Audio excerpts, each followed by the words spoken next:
Let's do it. All right. We're a big bag podcast, so Of course. Ooh. Mailbag, then the take bag. Or Tucker Bagley. How about that? Tucker Bagley. 3 bags. All kinds of bags. The bag man. Has a nickname ever been less appropriate? By the way, I know this is a baseball pod, but the schedule for Drake May might be the best nickname anyone's come up with in a long time. It is tough. Yeah. Drake maybe. Drake maybe is a classic. Shout out to Cousin Sal. Love Drake it. maybe. So is Tucker reading these or are you reading these? I think Tucker's going to read them. I'll read them. All right. All right. First question. Tucker's like, I'm reading them. All right. Okay. Oh, look at this. He did. Look at this. I did some prep Tucker work. produced the podcast today. Wow. Good job, buddy. Thank you. Train showed up late, still did prep work. No big deal. Wow. This is from Jason. At what point do we start to clown ourselves into a potential screwball on the bump in red pinstripes in 2027? Seems safe. He's going to hit the open market. Free agent hitters aren't great. Casting Taiwan money off the books. Dave loves his pitching. Dude, until right now, I was not going to clown myself. But hey, Scooble Jack. Scooble, come on down. I would say that there is a very, very, very, very, very, very small chance. Well, especially, yeah. What's he get? 400 million, something like that. Yeah, he'll be the first pitcher to get a $400 million I think so contract, 100%. And I mean, yeah, I would love it, but I'm almost at the point where if he's not a Met or a Dodger, the Phillies are not going to give him 400 million. Like, I'm sorry. Yeah. I wish they could. They're not going to. Yeah. Oh. And we got to start prioritizing the Luzardo extension. Yeah. I guess the answer is never. Yeah, I would say no, Jason, yeah. but appreciate the question. I like the thought. I like where your head's at. Although it would be only one more year of Wheeler at $42 million That's a what makes year. it interesting. Oh man, Scooble and Painter leading the way in the future, and Scooble Sanchi, Painter, Luzardo, Sanchez, Luzardo. Has there ever been 3 left-handers in a rotation that good? The Phillies had 2 of them, but I'm saying 3. I'm saying know. 3. Sanchez, Luzardo, and Scooble. Can you imagine? I'm sure Dombo would love it. Of course he would. Yeah. But long shot. Yeah. By the way, is this the moment where we say, "I'm so sorry, Jack, that Justin Verlander went back to the Tigers"? Well, I'll tell you what, I'm losing my crap over them not signing a starter. that was a nice pause right there. Well, it's just like you gotta get us all these Quintanas off the board, Verlander's off the board, Nick Martinez, who I was ready to get a jersey. Perfect. 1 year, $13 million. I mean, unless it ends with Chris Batts as a Philly, which I'd be thrilled with. Unbelievably. Get someone. Maybe it's a trade. It's gonna be Tony Gonsolin. But yes, they need a starter somewhere, and Nebraska did say that the other day. What's next? This is from Dylan. He said, I've been searching a bunch of Justin Crawford projections recently. I understand that rookies, especially 22-year-olds, need room to struggle and expectations shouldn't be too high. But is there a chance that this kid can come up and continue to dominate contact-wise and hit 280 to 300 this season? I know it's a stretch, but I see a world where he competes for Rookie of the Year as opposed to hitting for 240 to 260. Yeah, I don't think 240, 260 is on the table. I would say 270 to 280. Like, I think I'll take that. 300 is putting a lot. It's putting a lot on it. But I think 270, 280 is right around there with like a 310, 320 OBP. Yet you die for 25 stolen bases and maybe 5 home runs.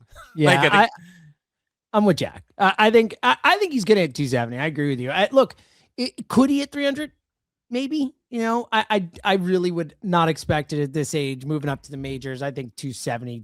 280 potentially is much more on the table, but that could compete for Rookie of the Year. The rookies of the year have not been that impressive the last few years outside like a Nick Kurtz or whatever. So, yeah, I'm trying to think who Connor. Who even won the National League Rookie of the Year last year? I can't even think of it right now. National League rookie. That's what I mean. That's exactly what I'm saying. I think it was the Braves catcher guy or whatever. Oh, yeah, Drake Baldwin. Yeah, that's what I thought. Him. That's my point though. Like that. I mean, Justin Crawford. Yeah, he could win Rookie of the Year. Of course, he could win Rookie of the Year. I'm just trying to think real quick. I want to look up future stuff because I do want to see who the favorite is for Rookie of the Year. Would it be Griffin? Is Griffin going to start the year in the majors? I don't think so. Why is this being so? Rookie of the Year. And of course I misspelled it, so that's good. Henry Rowengartner. Nothing came up. That's good. All right. Hold on. Oh, okay. All right. So Nolan McClain at plus 350 with a full year which makes sense. JJ Weatherholt makes sense. The Cardinals prospect.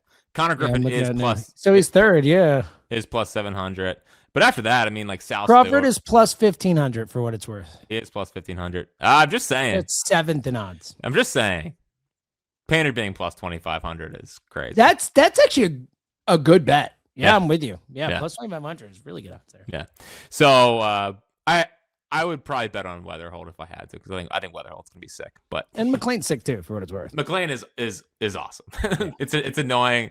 There's been a lot of like, oh, I gotta see it again for like. I feel like Phillies fans with Mets are like, dude, I didn't know McClain's gonna be disgusting. Yeah, I do too. Yeah. All right, what's next? This is from Zach.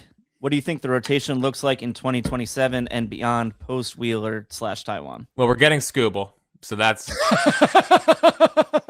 what's happening. Good call back there. Yeah, 100%. Really good job. So post 27.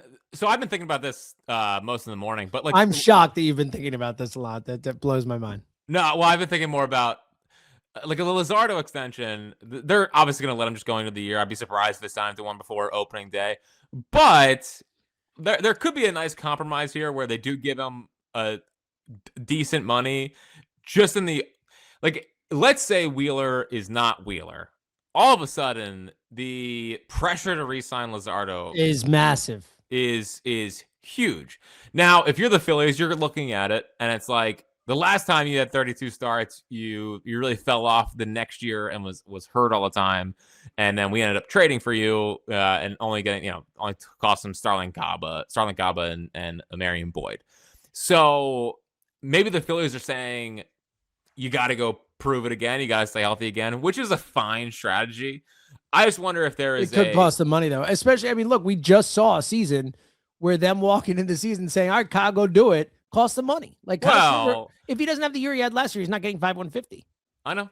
And then Wheeler cost them money too. Yeah, you're right. Wheeler and Nola ended up costing them money because they said, "Oh, you were great in September," and yeah, you're right. You made the little mechanical adjustment. So they've done this with guys before, but I do wonder if there's some kind of compromise where they find a fair number before the year and they can kind of knock it out. So I think Luzardo is going to be here just because I think that he likes pitching in the environment, and I think Cotham really helped kind of turn his career around.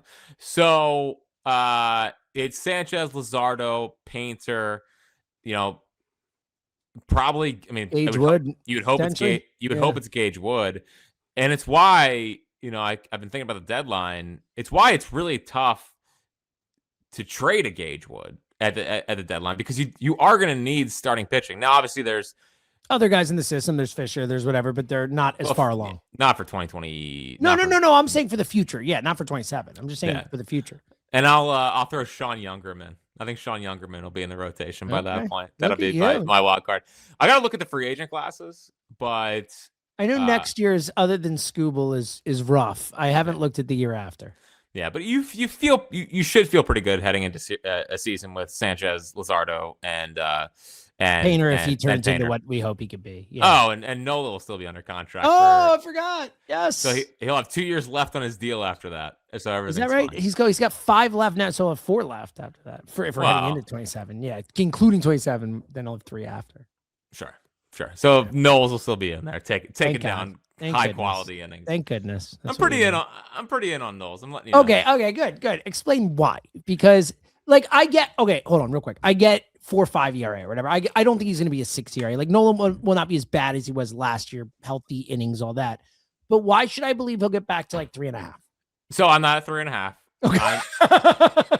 So you're not that bullish on him. You just think he'll be better. I got you. I'm at 3.9. I'm at 3.9. That I could see that. I could see 3.9. 3.9 to 4.1. That's about where I could totally. I think that's fair. I would guess more 4.5, but I could see that for sure. I think the thing that I am buying with Nola this year is took down a lot of. I mean, we all know he took down a lot of innings for 8 years there. A little year off action last year. Yeah, a little pause year for Knowles. Make sure the arm's healthy. His fastball velocity did tick up his last couple starts after coming back from the injury. got back to like That's great. 92.6 on average. Buddy. He's probably so fired up pitching for his home country of Italy. I mean, he is coming off a brilliant 2-inning showing in the playoffs as well. Let's not forget. Brilliant. And he shoved against the worst team in baseball his last start of the season. True. And the Twins. And like I just said, shoved against the best team in baseball. For 2 innings. For 2 innings. So yeah, I don't think he's going to be a disaster. I don't think he's going to be a disaster. That would be really helpful. I think he is motivated after last year to not let that happen again. Look, and it comes down to Painter, and if Painter can be, show flashes, especially this year. I mean, if Nola's your 5th starter, in terms of production, I mean that's fine. Yeah, that's okay. But they need Painter to give him something. All right, what's next, Doc? From Mason, it feels like by the deadline they could be buyers or sellers. In the long run, maybe it could be best for them to sell, buy into the reset, and let the kids play. Who would be the best trade chips to sell at the deadline? What an optimistic question this is. But hold on.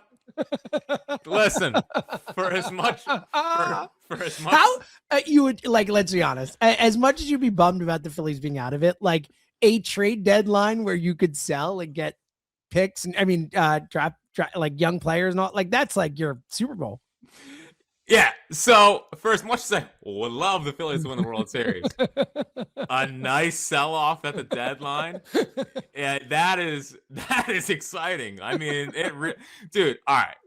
How many hours of footage will Jack watch if they trade and they get a top? Well, dude, I remember the stress of the Hamels deadlines in 2014 and 2015. I still want to ask Ruben tomorrow if he could have gotten just Mookie Betts in 2014 for Cole Hamels, because I think he could have. Because I think he could have got just Mookie Betts. But their whole thing back in the day was like, let's get a million prospects that could possibly hit rather than just one really good one. Blake Swihart, remember him? Who could forget Blake Swihart? So, all right. I want everyone listening to understand that I'm not rooting for this. My enthusiasm is not about them losing. I don't want this being misconstrued and say that I'm rooting for this. But Duran deadline deal, Luzardo deadline deal, Bohm deadline deal, maybe a Stoddard deadline deal, Adolis Garcia if he goes off in the first half. Some team needs some right-handed pop. Alvarado. Wouldn't that be something if they're out of it at the deadline, but Adolis is awesome? That would be something people saw coming. It'd be so Phillies. You could trade Marshy if you wanted. You could get you could probably move Alvarado by that point. Brad Keller maybe even. Like you would get a lot back. Trade them all away. You would get a lot back. So I obviously don't want that to happen, but the upside of what you get back for some of the key pieces would be pretty tantalizing.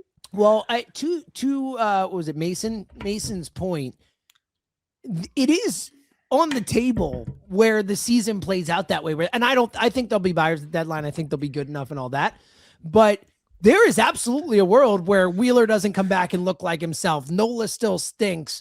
The lineup regresses. 32 turns 33, 33 turns 34. JT's worse. Harper doesn't, bounce back the same way.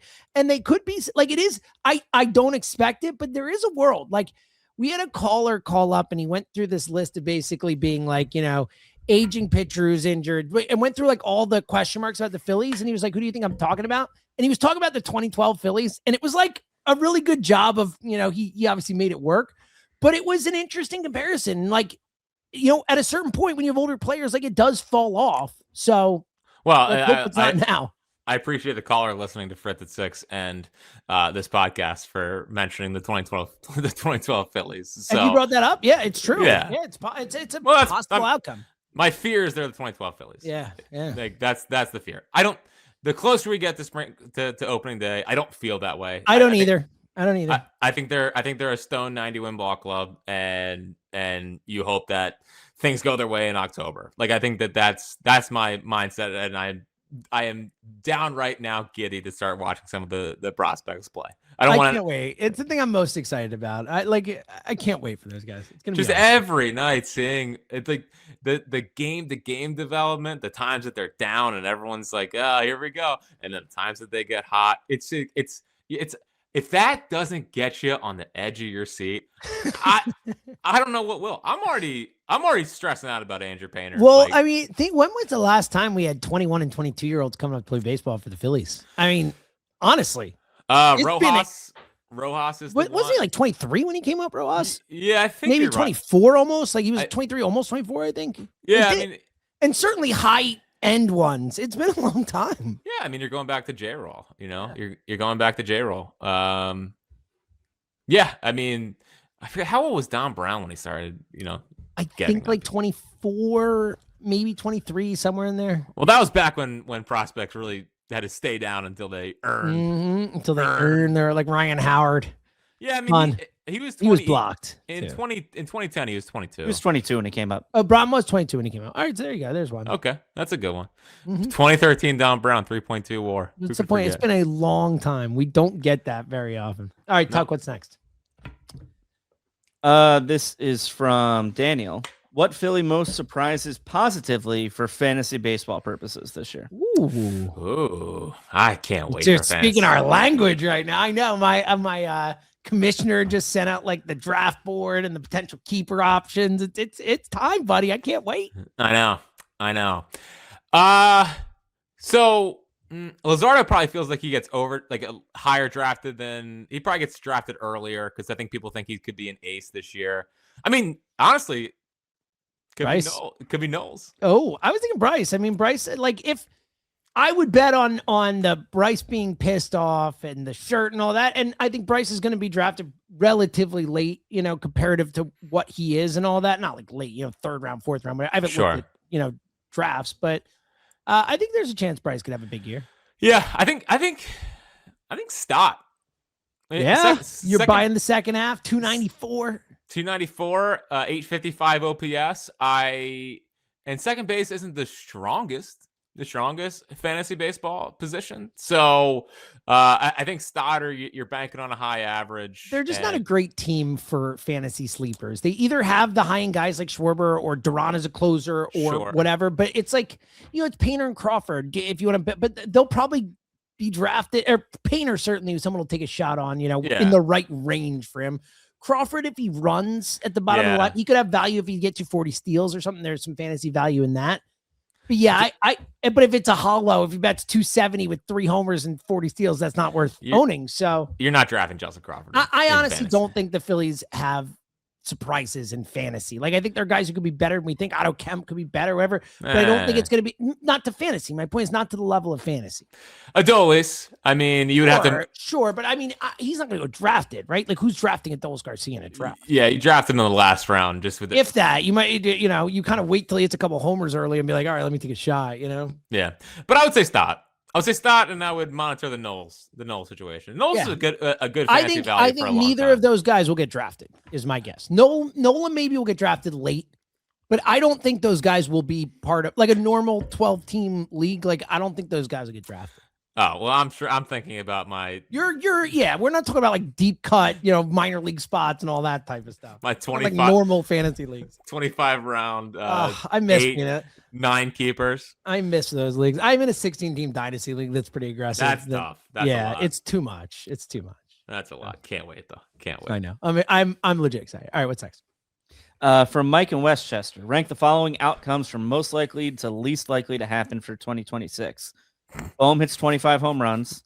Stotts finishes with a 290 batting average. Nola finishes with a sub-4 ERA. I think this is really easy. I think it's Stott 290 plus first, Nola sub-4 second, and Bohm 25 homers third. But I think Nola and Stott are super close, and then I think there's a gap. Alec Bohm is not hitting 25 home runs this year, no matter what. Like it will not happen. Shout out to Mike in Westchester. He helped catch me to get ready for the pitching competition last. Oh, that was this. Shout out to Mike. Mike in Westchester. And who was your tennis buddy?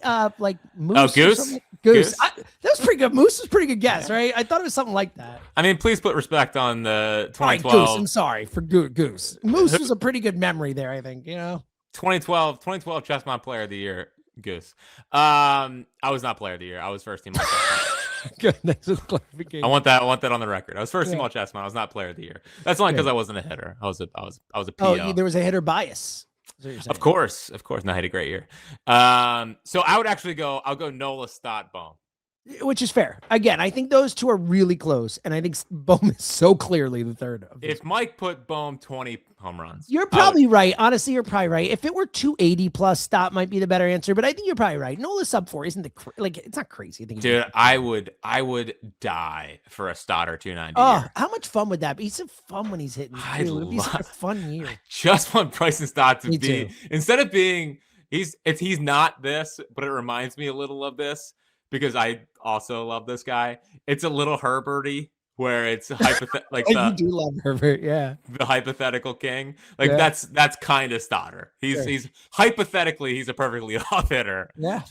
That's what so I need the hypotheticals to start working out. And I need because I think he's a good baseball player. I do too. I think he's a valuable baseball player. I do too. But the numbers don't suggest it. Totally. No, I know. And I need the numbers to start suggesting it. Eye test is doing us wrong, guy here. I know. Although the eye test isn't always great because he gets a little loopy and then he's swinging a pool noodle and he's popping balls to left field. I thought you were ripping the eye test there for a second. I thought you were saying the eye test isn't always great. Not for. I was like, wait a minute. Hold on. The eye test is king. Thank you. That's where I was going. All right, what do we got next, Doc? Well, first we got some World Baseball Classic breaking news. Oh, Jack, get ready. News that I couldn't care less about that you care a lot about. Corbin Carroll just broke his hand. I know. That's a big deal. Couldn't miss opening talk day. about fantasy news. Well, also, we should bring up the Linder and Schwellenbach injuries as well because those affect the Phillies. So apparently there was a million injuries yesterday because and the Schwellenbach one's a big one. Like that 60-day like IL, that's a big injury. That the bone chips in the arm and all that. Oh, Reese Olson's done for the year too. I'm talking for the Phillies. Yes, Reese Olson's a big loss for the Tigers. I'm talking for the Phillies. That one relates to the Phillies, but sure, yeah, I love Reese Olson with you. I'm with you. I love how he goes straight from the Brave pitcher to the Tigers pitcher. It's good. Well, it's good. Every second I was updating Twitter yesterday, another guy's done for the year. It is crazy. So and then Lindor, it's a hamate bone, not the year out of the WBC. We'll see how that lasts. Well, but Tucker, I thought so. I saw hamate bone for Corbin Carroll. So two hamate bones. That's weird. I mean, Lindor's not broken, I don't think. But. And Jackson Holiday has a broken hamate bone. Whoa. And what's going on here? What's up with the hamate? Now? It is the only reason we got Aiden Miller in the draft, so I'm very pro. That's true. Bones. We're big hamate bones fans. That's true. Love when they break, but it's crazy. That's three. It's three big ones in the. It was hamate bone. Yeah. Yeah. Passon just tweeted it. Wow. Yeah. So, but I mean, they can find another outfielder. I'm not too worried about it. We'll be all right. Oh, it was so funny when he said they can find another outfielder. We'll be all right. I'm like, the Diamondbacks? What are you talking about? I'm so confused. I get it. USA. This is on WBC. USA. All right. Next question. Love how Tucker just decided next question that time. That was an accident. I was hovering over and accidentally hit the button. Okay, but good. that's fine. We'll keep it moving. Yeah, we'll roll. Yes, we need to keep it two-parter moving. from Tom. First, favorite Philly pizza shop and favorite cheesesteak shop, and then because we have to have it, James, My movie freaking question. hero, Tom. Favorite movie nominated for Best Picture. Thank you, Tom. Let's do the pizza cheesesteak shop. You got any answers for that, Jeff? That's more of a you. Yeah. So there's many different places. I'll give you, and our buddy BLG, big on this. Woodrow's for cheesesteaks. It's a little different. They put a little truffle oil in the cheese. Yeah. It's freaking amazing. Like I people might hate me on this, and I get it. I like ketchup on my cheesesteaks. I'm sorry, it's a flaw of me. It's the only. Everyone likes. I mean, I like mustard on my cheesesteaks, and everyone gets mad at me. That's weird. That's weird. But I'm a ketchup on the cheesesteak guy. The Woodrow's is so good with the truffle. I don't put ketchup on it. It's the only cheesesteak I eat with no ketchup. So Woodrow's is phenomenal. And look, you can't go John's roast pork. Like all the classics, they are pretty good. Like most of them are pretty good. Man, I miss John's roast pork. So good. Phenomenal. I haven't had a sandwich in a long time. It's so slender. I don't really eat sandwiches, but that sounds like not a good way to live life. Jeez Louise, buddy. I know. Well, they sit in my stomach. They just kind of sit there and don't move. So that's why I've moved away from the old Sammys. But it's all good. And then I have no idea what movies. Are going favorite on pizza shop, real quick. Favorite pizza shop. This I really should have Brandon Lee Gouton come here and speak. Inside Out Pizza is a new place that I tried that's really good. So I would shout that one out. There's a few. That's the one I just tried recently. A Circle Pizza. There's I can't remember. Anyway, there's some good pizza places. BLG would have like 6 different answers for you right now. Yeah. Is there? So yes, Thank you for asking, Tom. This really means a lot to me. One Battle After Another is my favorite movie nominated for Best Picture. That's Leonardo DiCaprio, Paul Thomas Anderson movie. It's phenomenal. Are Amazing. Are they fighting with swords or no? No. It's like a takes place in like a slight. It's like now, but if it were a little bit more of a, it's about revolutionaries, but it's an action comedy more than anything. It's great.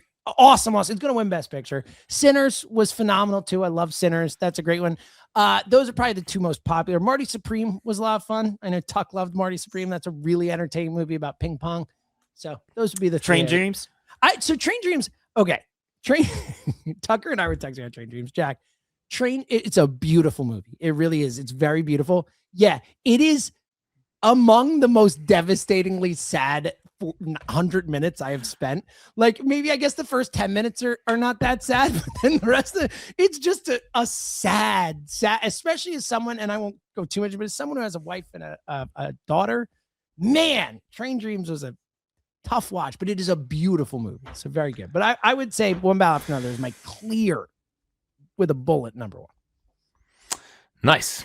Yeah. Moving on. I'm Tom. Thank you. You made this podcast for me. Let's move on. From Charles. If every player who has ever played for the Phillies were dropped into arena and they all fought battle royale style, who's the last man standing? Charles, keep in mind, flat terrain, all grass, no weapons, fists only. Charles, I love you for this question as well. We are on fire right now. This is an all-timer. All right. Do you have an answer? I think I have a couple answers. So I didn't see this before. So you start. I'm thinking round. But Greg Luzinski was the first name that popped in my head. But like, let me think for a second. Okay. So Dave Hollins pops into my brain. Good one. Real good. I think tough. I think of the modern day guys. I think JT would be a problem. And like, Dutch, you'd have to put Dutch in there along the catch. Tough, JT would be a problem. I think Worth would have the look down for sure. Worth also, I feel like because at the end of the day, when these questions gets asked, you have to ask yourself, like, who will die to win the fight, right? Like, who's going to fight to the death? And I think Jason Worth would die to win the fight. Sure. And then it's just because, I think Marshy would be great. I think Marshy would be phenomenal. I could see him with the spear, like I could see Marsh on Cast, like with the island that Castaway was shot on. Like the Marsh. Oh yeah. With the talking to a volleyball and killing animals and so that's fires and stuff. I think JT would be great. I think Marsh would be great. Worth and Dave Hollins. I feel like there's got to be someone who's like got an edge that we're not thinking of. Like I need someone with an edge to win this thing. Someone who's like a little bit like, are they okay? Papelbon. Thank you. That's what I'm talking about. Someone like Papelbon coming in. Would you mess with Papelbon? I wouldn't want to. I feel like I'm going to keep percolating on this because I love this question so much. So our official answer, Luzinski would be good. The Bull, he was beast, Sure. Bo, I think Bo would be feisty. Bo would be feisty. I feel like we're missing, like, the David Akers thing with like the judo master. Is there any Phillies who have that? Because I feel like there's got to have been someone along the line who's like, oh, he's an expert martial artist, and then that person would be really good in that type of situation too. Yeah, I don't know. If you're looking for tough to find, Cliff Lee would be tough to find. Cliff Lee would just disappear within the arena, and then at the end of the day, everyone would be gone and be like, "Hey, I'm here, guys. I won." Yeah. Where is Cliff Lee? Where is Cliff Lee? He's nowhere to be found. Nowhere to be found. Really like that one. That was good work. All right, what's next? From Mike. We'd love to hear your guys' thoughts on Ben Revere's time with the Phils. My all-time favorite Phil. So I'm glad you put this. I'm glad you put this question in there, Tucker. So I actually have a very funny connection with Ben Revere. So I used to like defend Ben Revere to I was a Ben Revere head. I love Ben Revere too. I like him. Yeah, I'm with you. He hit 300, whatever. So Ben Revere was the impetus of my first ever call to sports radio. No way, really? Yeah. I wanted to argue about Ben Revere because I thought they were being mean. Do you remember who you called? Yes, but I don't feel like saying who. Okay. I can say mine. I called Rob Cherry when I was in high school. It was the only time. Did you I ever really? called. Yeah, I called and he made fun of me. And you'll love this, Jack. The thing was, what's the sports time of year that you get most excited about? Like, what's the thing that gets you most excited? And I called it and said the baseball trade deadline. And he made fun of me. Wow. Yeah, I called the camera. I remember I called the camera. Did you? That's great. When he was at Knights. When he was at Knights. Sure. I called because I was so excited the night they drafted Okafor that I think a lightning bolt hit the William Penn statue. And I was like, this is a sign, right, Joe?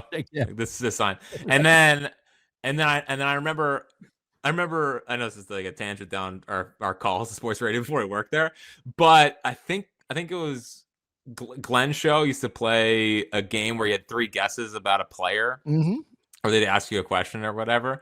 And my buddy was playing when I got in the car with him, and the last question was, where did Brad Lidge go to college? And these were for Phillies tickets behind the dugout. And I like whispered to him, I was like, Notre Dame. And they're like, how'd you know that? Did you Google it? And I was like, no, we just nailed it. So and I nailed it. And I called Glenn because I used to drive like once or twice a month to Penn State from Bloomsburg to visit Jill. And I remember I called Glenn because he was talking about who do we overrate in this town, and I always say Pat Burrell, like because Burrell forever was jumped out of the way of an inside fastball. My first experience at a Phillies game in like the 400 level when they kind of sucked, but was Burrell struck out and he's like, how about you stop spending $30 million on Burrell and get some bleeping pitching? Nice. And I was like, this is Philadelphia. This is Philadelphia. So yeah, back in the day when we would call Sports Radio. So this is good that we talked very little about Ben Revere. Here's my real question. Who was this? Who asked the question? Charlie or something? No, Mike. Mike. Just said Mike. How is Ben Revere your all-time favorite, Phil? I mean, so I assume that was tongue-in-cheek. I don't know if it was or if it is. It's super weird. Well, Nick Pavetta's my favorite all-time Philly. Well, that's a bit related thing, you know. Yeah. Well, Ben Revere drove me crazy about the ending because he has maybe the weakest arm I've ever seen. All time. Honestly, it was like hard. I feel like Walker could get out there and throw the ball as far as Ben Revere could throw it. Yeah, it was horrible. A sick catch in Cincinnati. We'll never forget that. All-timer. Yeah. Do you remember the main piece of the trade back to Minnesota?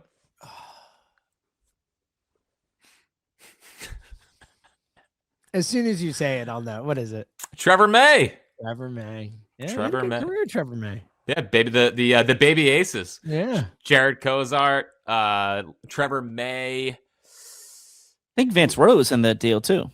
Was Vance? Oh, yeah. I mean, he's right around that time when he's the star had been off him after 2011. But yeah, animal. A good little throwback, Ben Revere. Love it. What's next? From Rot Cod. You can tell this one from Twitter. Shout out to our guy Rot Cod. We love Rot Cod. Yeah. Any chance of James going back to doing a big yo every episode? I just did it. High hopes is optimistic by definition. I know you two, like I do, love the Phillies no matter what. Back at the start of the podcast, I used to always tell my wife, I love these guys because they're just so positive. And now we're jaded. And for what it's worth, I still think we are on the high end of positivity with the Phillies in general. Like, people are really upset with the Phillies right now. Our brother. Like, I get it. Like, people are mad. It is what it is. Like, it's the situation they're in. But I do think that we will try and find the fun and the positives. Like, we're always going to be on the more optimistic end. But, like, I mean, what are we supposed to do? Ryan Kirkland throws the ball into the freaking stands when he could have just thrown it to first base. Like, I can't just sit there and be like, well, great year. Good. Well, I think, listen, we're honest. I just honest. How I feel. Honest, lean positively, and hoping for the best. So, and we are one podcast removed from me saying Cade Obermueller is a little less explosive Josh Hader and a shorter Andrew Miller. It's true. What do we want? And ironically, a pod where I did give a big yo. So. I know. Listen, we're getting there. We're getting there. Buddy. We're doing our best. No, I appreciate it. I think at the end of the day, Jack is right. Like, I think the vast majority of listeners want us to be honest and say how we feel. And I think that it wouldn't come across as genuine otherwise. So I have just been less optimistic about the I know. team lately, but we try. We Well- want to be positive. We love the Phillies. Like, you know? Well, yeah, and I think by this point, you know where our hearts are. We're not like trying to play gotcha, and exactly. Yeah. we're not trying to. We love the team. We want the best for them. Call it like we see it. Yeah. It's Exactly. as simple as that. But I do appreciate you, and I appreciate people who've listened the whole time. And you know, we want to be happy. I'll say that. That's for damn sure. We will be. Yeah. We will All right. be. Last one from Dan. How would you rank Justin Crawford, Aiden Miller, and Andrew Painter for likelihood of winning Rookie of the Year? So Well, I'll go. Yeah, I think Miller's last. Just He's last. opportunity, yeah. I would actually go. I'll go Painter Crawford. I would too. I think those odds are wrong. I would go Painter, Crawford, Miller. I think Painter is a higher prospect, higher upside, and I just think that he's more ready to succeed immediately. I will be placing money on plus 2,500. I do. Me too. As soon as I saw it, I was like, "Are you kidding me?" I am 100% betting on that. Like, think about it, $4 wouldn't you like $100 or whatever, right? Plus 2,500. Is that am I doing math right? I just bet $10, so 10 to win 250. There you go. Is where Let me I make was. sure I'm right. Yeah. Yeah, I know. I have $10 on a bet. That's crazy. I know you love your little $5. $4 wins you 100. All See? right. Gambler extraordinaire over here. It's not like a math guy to me. It's not like Yeah, a you're right. math It was guy. a little too mathy. All right, Tucker, great job. Thank you, Tucker.